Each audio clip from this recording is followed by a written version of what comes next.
Ah!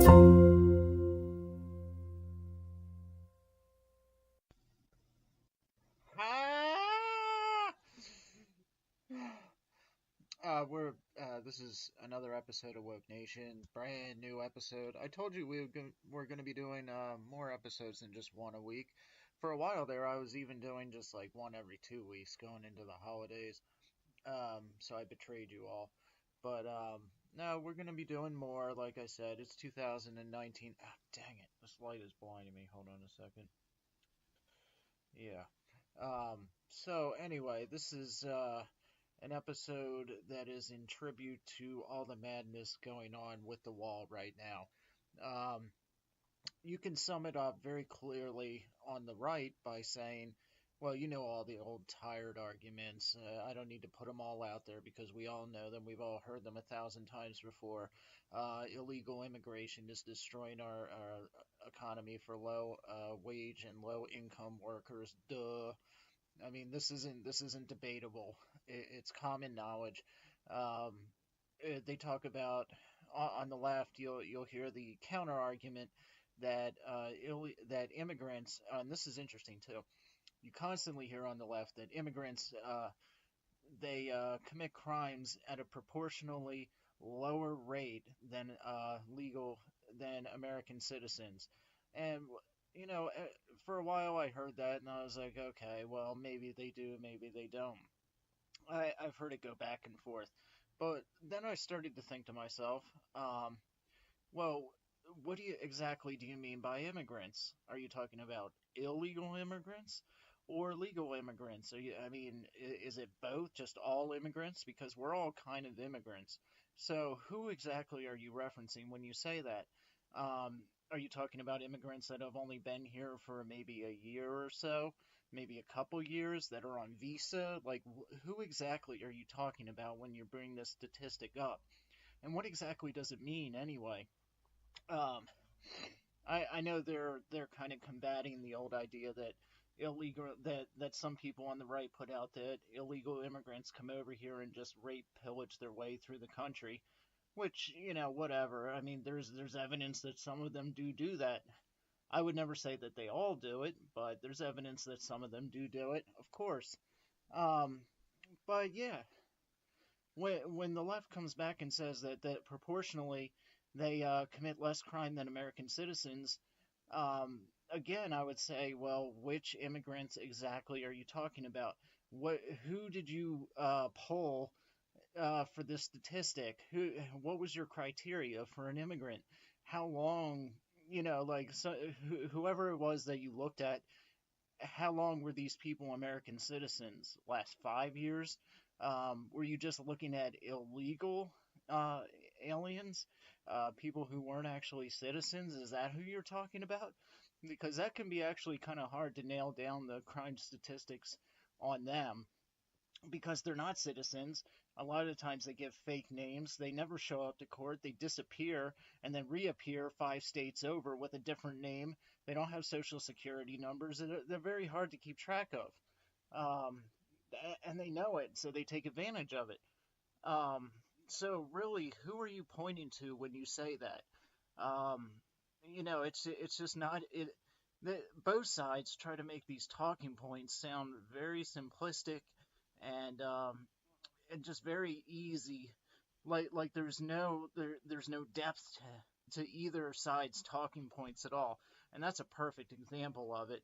Um, but what I found interesting too was Nancy Pelosi and Chuck Schumer. I mean, it's not even worth me going into and making fun of them when they tried to give that rebuttal to Trump's speech, because Twitter has already gone nuts with the memes and everything, making fun of them. The American Gothic being one of them. Them standing together, and Chuck Schumer with the pitchfork, and Nancy Pelosi with the bonnet on her head like this little prim Amish girl that isn't really too pious because she obviously went nuts with plastic surgery.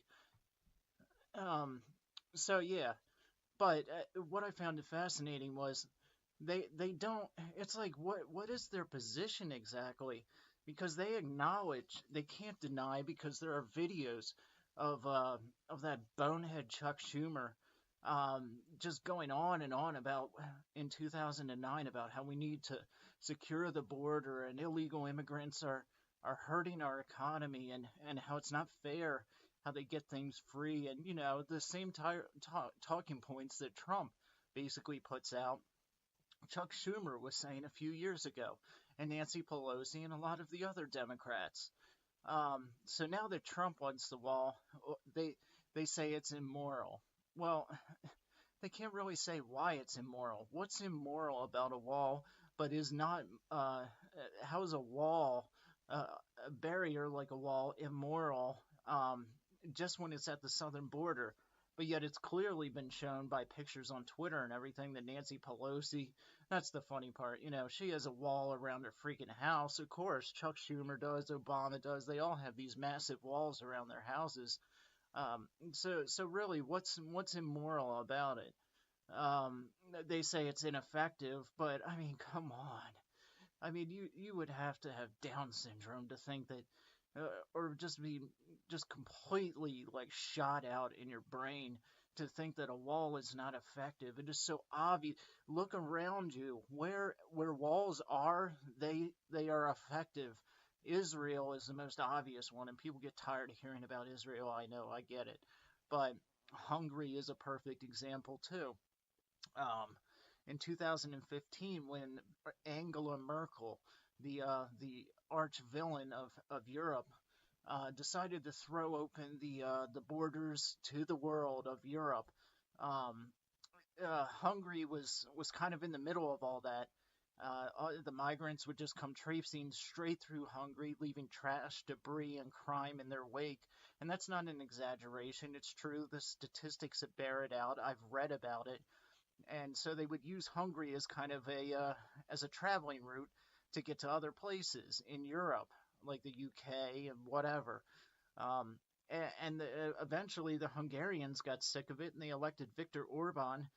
And the first thing he did was, well, one thing they did was they made George Soros and his foundations illegal in the country, which was just freaking awesome.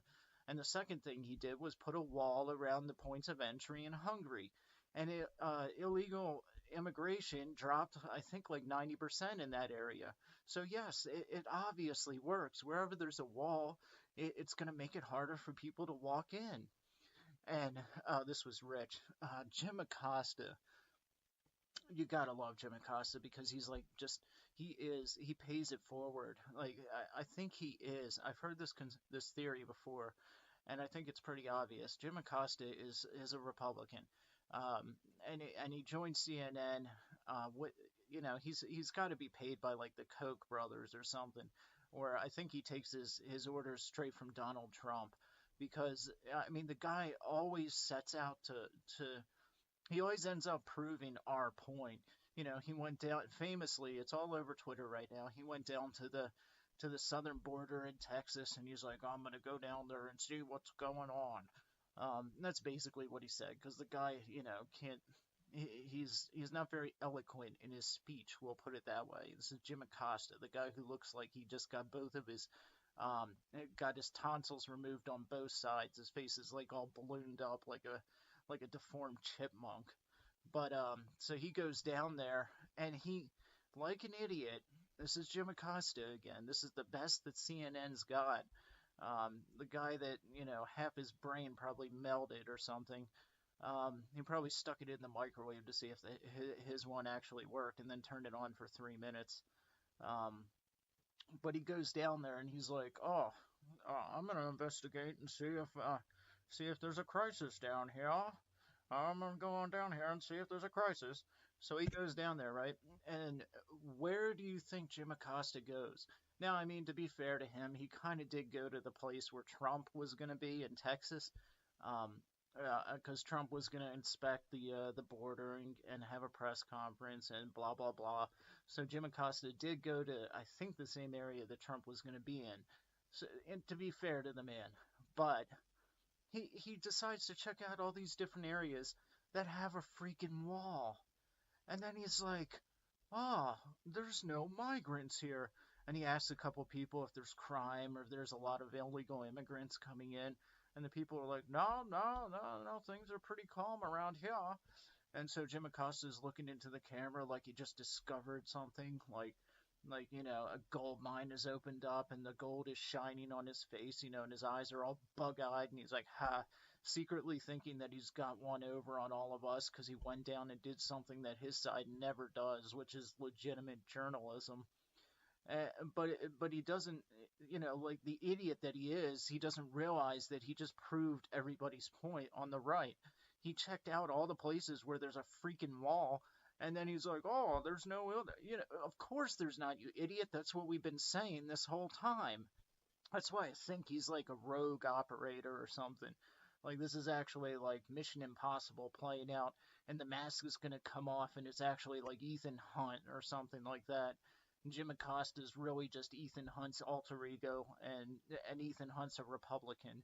It's got to be something like that. Like Jim Acosta's too rich, and just, I mean, it was like he has the level of stupidity that George Bush had, and people used to say about George Bush that he was just.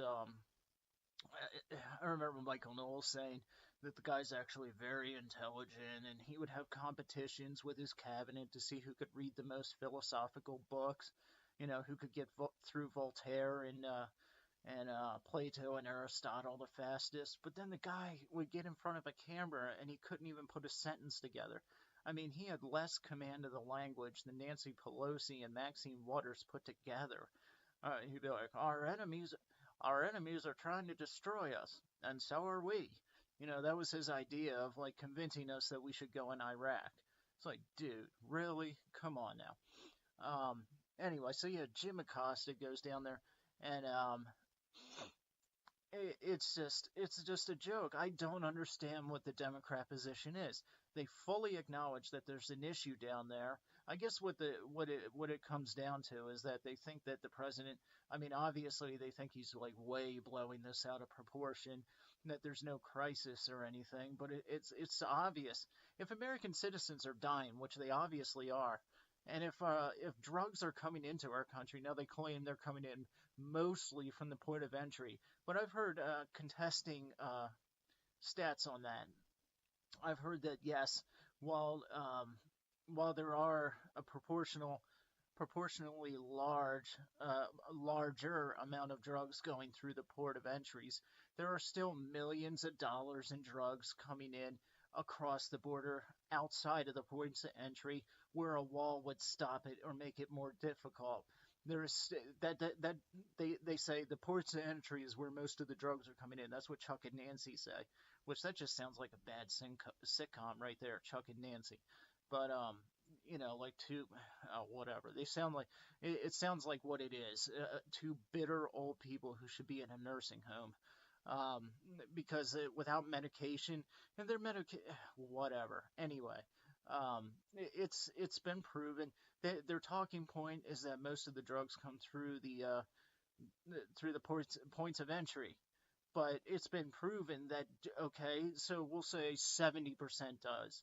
There's still 30% of $1 billion empire coming through other points that are not the traditional points of entry that a wall would stop. So millions and millions and millions of dollars are still coming through in places where a wall would stop it. That's legitimate, and they act like that's nothing, because the actual facts and the numbers they don't want to talk about. They just use these broad, sweeping generalizations to get their point across and to cast doubt on the idea that this is a big deal. When years ago, not too long ago, they fully acknowledged the seriousness of this issue. So what changed in the interim? It was Trump, obviously. That's the only difference. I mean, literally, if you look at the picture, what else would the difference be? I mean, Chuck Schumer, yeah, he's gone downhill a little bit more mentally and whatever else. I mean, his face is sagging off of his bone structure. And Nancy Pelosi's would be if she didn't freeze it, with all the plastic surgery. So she has a constant look on her face like somebody just kicked her in the gut. But, I mean, it's just their position is so inconsistent and so obviously stupid and wrong that it leaves you with no other alternative than this. Orange man bad. Trump bad. Orange man bad. That's like what it comes down to. If you turn on MSNBC or CNN or any of the other news, quote unquote news outlets, that's literally what you hear. I made the mistake. I think it was yesterday. I was on YouTube, like most of America, most of the time, and I saw this old clip of what's his name, Lindsey Graham, his epic rant in defense of Brett Kavanaugh when he's like, "Yeah, you guys are corrupt. It's you that are corrupt," and all that kind of stuff. And it was like a one of those videos where they show the liberal reactions to it, and it just blew my mind the point of view that the liberal side comes from, because instantly after this after his after his rant they cut over to MSNBC, which is just like you might as well just go read like Mein Kampf or something. I mean, they got Rachel Maddow, who's just a talking asparagus. She reminds me literally every time I see her of Larry the Asparagus from VeggieTales. I know that's not nice, but hey, you know what? It's the truth. That's what she looks like. She looks like a talking asparagus. And then you have Joe Scarborough, he looks like he's taking a dump every time he talks. Like he has that pinched look on his face, like his mouth is like kind of like he tasted something sour, like he put a Sour Patch Kid or whatever they are, Sour Patch Candy in his mouth right when he was taking his morning dump. And so there's that pucker and that push at the same time. And it's just a very awkward look on his face. You know who has the same look as Renee Zellweger? She just looks like somebody shoved a whole bag of Sour Patch Kids in her mouth. And then just slapped her upside the head and then took a picture right away and said, "That's what your face is going to look like the rest of your life." That's Joe Scarborough too. And so after they showed this video of Lindsey Graham's epic rant, which I loved. I watched it like 4 times and cheered him, and I had tears rolling down my face, and I was like, this is the greatest thing ever. Right after that, they cut to Joe Scarborough, and he put down his newspaper immediately when the cameras came on, and because you could tell he had just finished his morning dump. So he puts down the newspaper and he starts looking into the camera, and just their reaction right away, it was just like, it just blew my mind. Because I was thinking, well, here's a man of conscience and a man of principle. That's how most people approached it. Here's what's obviously a very corrupt, sad, sadistic, sick situation what these Democrats are doing to Brett Kavanaugh, and Lindsey Graham's just had enough. The guy's just had enough. He can't stomach anymore. But that's not how MSNBC took it at all. As soon as they cut over to him, they're just like, well, this guy, he was John McCain's wingman, and John McCain's gone now, and it's just like ever since John McCain, like a screw just popped out, and now he's just nuts. And it's just, they were sad. They kept saying it's just depressing. What's happened to Lindsey Graham? It's depressing. Lindsey Graham is having an attack of conscience, and that's depressing. I can't fathom it. I really can't. I can't understand it. So yeah, what we're seeing going on right now with the wall and everything is it's not a good situation. I think that both sides have really they've pinned themselves down or talked themselves into corners that they just can't get out of. Obviously, Nancy Pelosi can't give Trump any money at all. If she does, she's screwed. Same with Chuck Schumer. Although he's not in the same boat in the same sense as Nancy Pelosi because she's Speaker of the House. So if she gives him money, it's a done deal. Like, the Democrats are they'll tar and feather the lady and bullwhip her through the streets of Washington, D.C., which I would love seeing, by the way. But, yeah, those are the kinds of things that just don't happen because I would like for them to happen, so they don't. Maybe if I said out loud every morning, I hope Nancy Pelosi never gets bullwhipped through Washington, maybe then it'll happen. But anyway, so yeah, she can't give Trump any money. And on the other hand, Trump, I was listening to Matt Walsh, and he made a really good point. Um, why didn't Trump make this kind of a stand 2 years ago or a year ago when we had control of the House and the Senate and he was in office? We had control of all three branches. Um, and he had already stacked a lot of the courts. Why didn't he make this stand then? Of course, he waits till the point where it's almost impossible to push this through, and now's when he makes his epic stand. I thought that was a really good point, and it is. He's right. I mean, why did he pick now to pick this fight and make this epic stand? Because now he can't back up either. He can't. If he does, his base is going to be really pissed off, and it's not going to be good for 2020 because this is what he ran on, this is what he promised, this is what he guaranteed: the wall, the wall, the wall, the wall. Um, and liberal media, it doesn't matter if tomorrow we could hear that Trump cured cancer, and the liberal media would come out with a headline that says, "Why didn't Trump cure AIDS first?" That's what's wrong with them. No matter what that man does, they're going to be against it. And the proof of that is the wall, because if you listen to the Democrats' talking points, they're fully aware of this issue that fentanyl's coming into the country, that the life expectancy of Americans, for the first time in over 50 years, I've heard at least, has dropped. And it's because of drug overdoses and suicide. There's something dramatically wrong with the hearts and minds of Americans right now in our culture. Um, and I've done podcasts on that in the past, and I think it has a lot of blame that can be laid at the doorsteps of the church. Um, but there's no denying this, and and they know it too. Anybody can look at the statistics of the dead people dying of overdoses and shooting and hanging themselves. The Anthony Bourdains, the Robin Williams. It's hitting the entertainment industry too. Chris Cornell from Soundgarden. What's his name? Bennington from Chester Bennington from Linkin Park.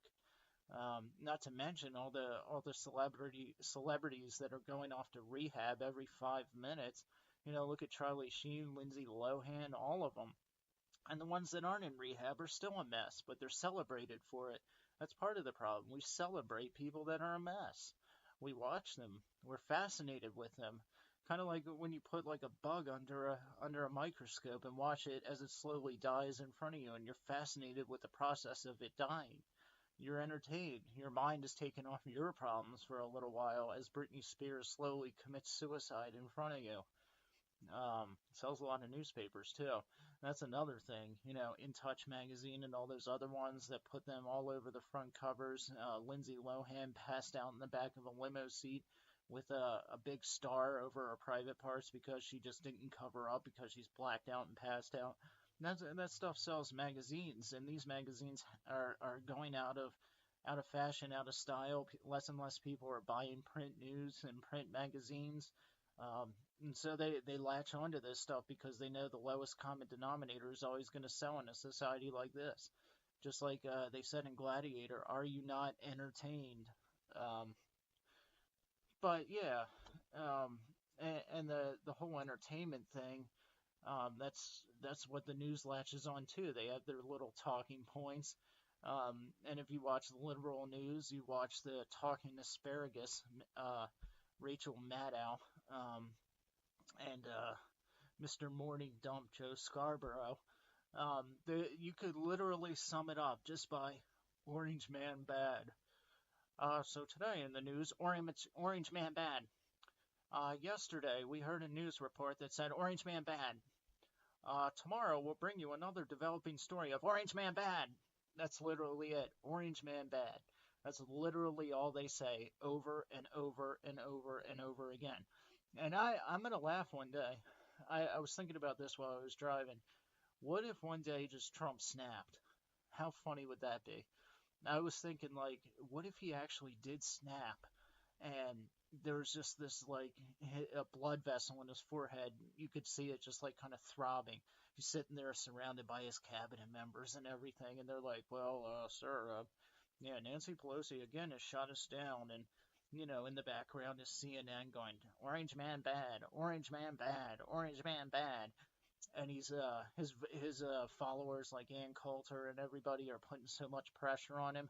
We're not going to vote for you again, bleepity bleep, and the pressure just builds and builds and builds, and then finally it's just like boom, and the blood vessel bursts in his forehead, and he just slowly gets up and goes over to the podium, declares a national emergency, and the secret police go out, arrest the entire Democrat Party, and then you cut ahead by 3 months. Like if this was a movie.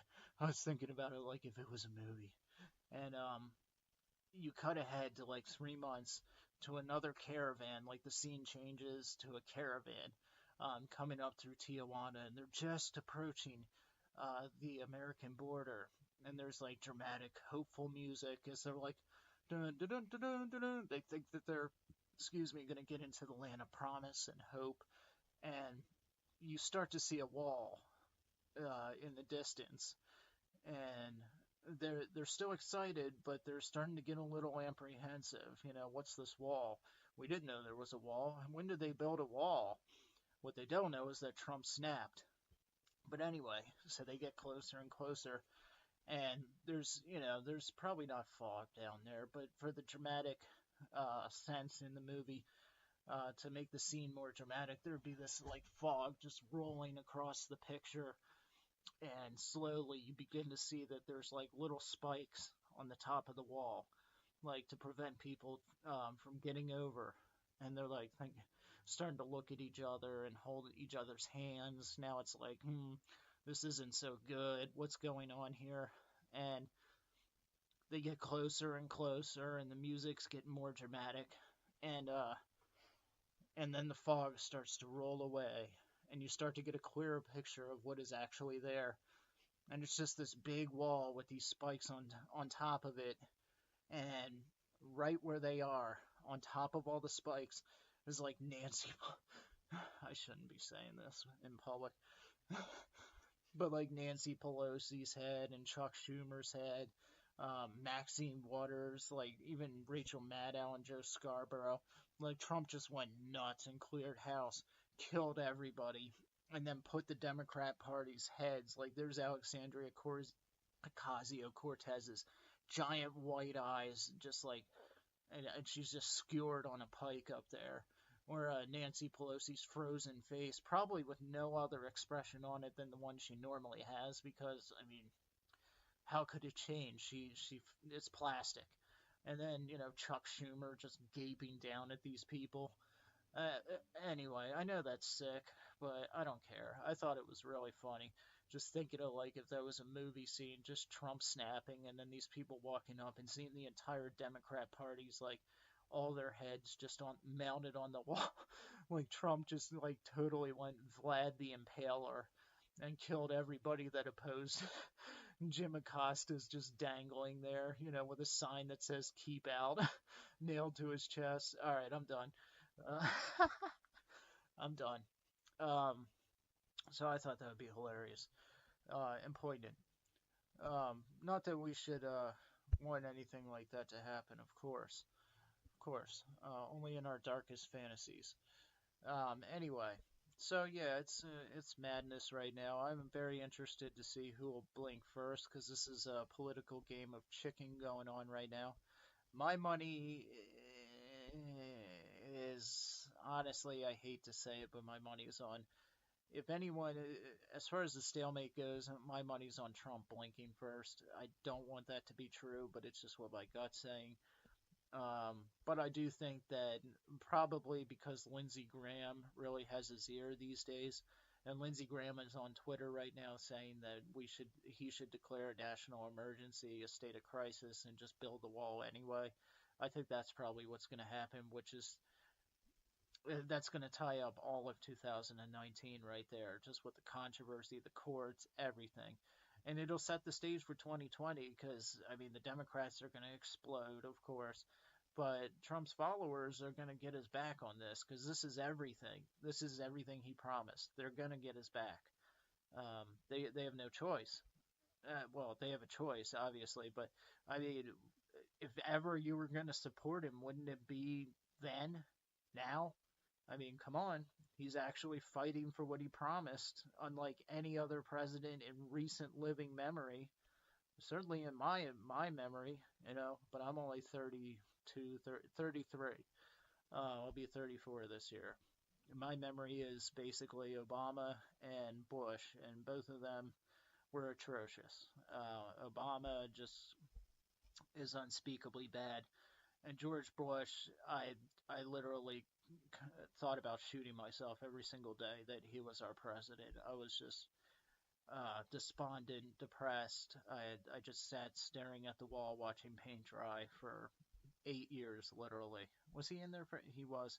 See, it was just such a blur. I was in a dark place all through his presidency. The guy was awful. He was basically just Dick Cheney's puppet, which I do want to see that movie. What was it, Dick? Is it Dick or is it Vice? I think it's Vice. But I heard it's really bad. I think Adam McKay wrote it, and yeah, I think he wrote it, and he's the guy that did The Big Short, and The Big Short was actually really good. I recommend that movie. Just be aware that the air is going to turn blue with how many times they curse in it, but it is a good movie. About the 2008 economic recession, the Great Recession, as they now call it. Um, yeah, but okay, we're gonna have another episode out this coming weekend, I believe, within the next couple days, because like I said, I'm gonna be doing these more often whenever the emotion moves through me to do it.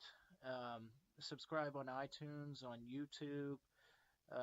Just subscribe to everything you see that has my name attached to it. You can email me at roadnottaken04 at juno.com.